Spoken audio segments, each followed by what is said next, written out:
The fourth Shamatha jhana. As before, if practitioners wish to go on to the fourth Shamatha jhana, they cultivate the third jhana and begin to pay attention to the fact that even the cool bodily bliss is somewhat irritating or noisy, and that the mind is still not as spacious and evenly balanced across the field of experience as it could be.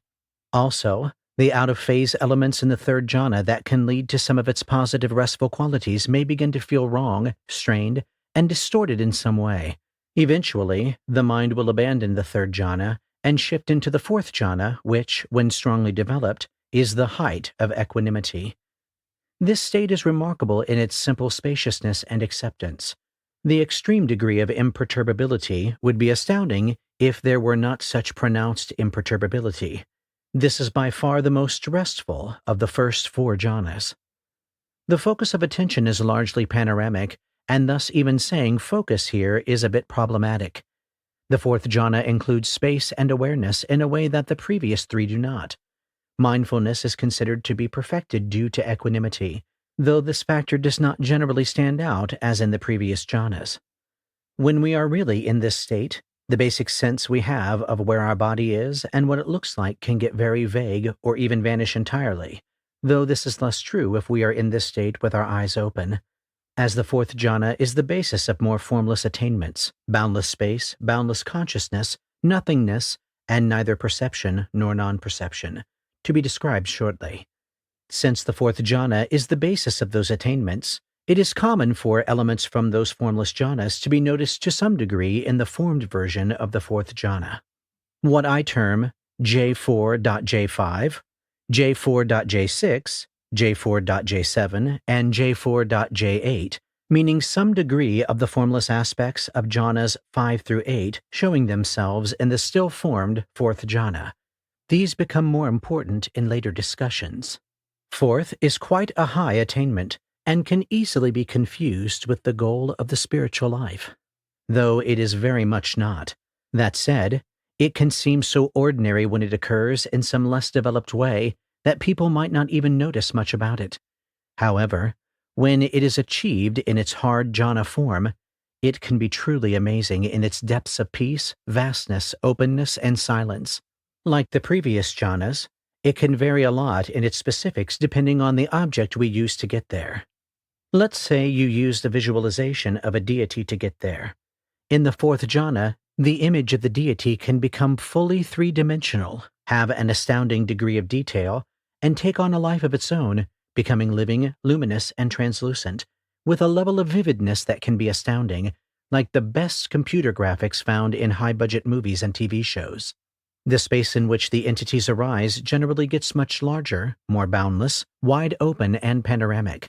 If you use the quality of space itself to get to this jhana, or take the spacious element as object while in the jhana, the vast boundlessness of this state may be the predominant quality regardless of what forms remain in that space.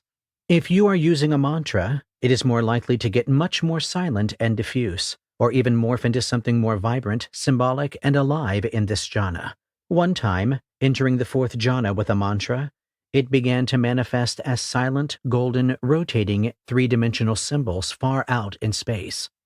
If the quality of equanimity itself is taken as object, then that quiet, still openness may be what predominates. If you used a color, such as white, as the object of this jhana, then that whiteness may pervade everything, as though reality had become a giant space of undifferentiated whiteness. It is by filling the whole of our body and world with whatever quality we choose as object that artificial mental barriers and boundaries may be overcome. Poorly illuminated parts of the field may be made clear and bright. We can flush out places of habitual perpetual darkness and saturate them with strong attention and clarity by pervading them with our meditation object. This is a treasure that can be found, and the transformation that can occur by the fourth jhana having been done well. From this state, practitioners have quite a number of options. 1. Get stuck. 2. Move on to the formless realms, the 5th through 8th jhana. 3. Cultivate the experiences that are often described as psychic powers. Much more on that perennially touchy topic later. 4. Access more exotic and unusual jhanic attainments. Or 5. Investigate this state while remaining in it so as to attain insight by noticing the shifting nature of the qualities of the jhana and the space themselves as they occur, which tends to have a much more fluxing, flowing, inclusive quality than investigation done from within the lower jhanas. When investigating this state, special attention must absolutely be given to the fact that the myriad sensations that make up equanimity, ease, peace, and spaciousness come and go, moment to moment, do not satisfy or provide a permanent resting place, and are not self or its property. Again, it is very easy to get attached to the sensations that make up these high states, and so great precision, attention, and a subtle but uncompromising honesty must be exercised if the practitioner chooses to investigate the state to cultivate insight.